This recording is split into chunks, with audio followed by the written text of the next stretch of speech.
Kepada korang-korang yang ada banyak gadget tu, macam contoh lah, bila nak keluar mesti nak kena bawa semua gadget yang korang ada. Kadang-kadang tak guna pun, tapi macam memang rasa macam nak bawa kan.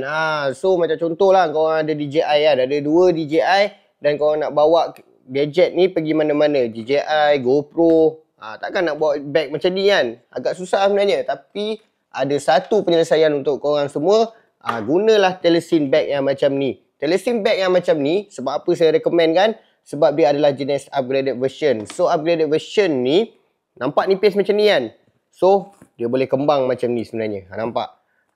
Dalam dia boleh custom. Kalau macam contoh lah anda nak bawa, contoh macam saya demo ni, saya nak bawa GoPro ni. So saya letaklah GoPro kat sini. Kalau anda kata GoPro ni goyang-goyang, so boleh je benda ni boleh tarik-tarik macam tu. Okay. Kemudian dekat atas dia ni pun ada lagi satu ruang.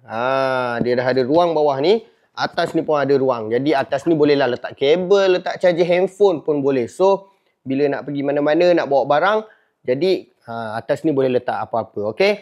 Dia punya atas dia macam ni Dia agak keras dan juga taklah terlalu keras. So nak bawa lasak pun tak ada masalah pun sebenarnya. Nak bawa masuk hutan ke apa kan. Okay.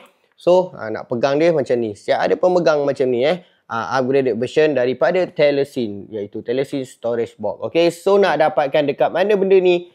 Boleh tengok dekat bawah. Siap ada logo Telesin lagi bawah ni.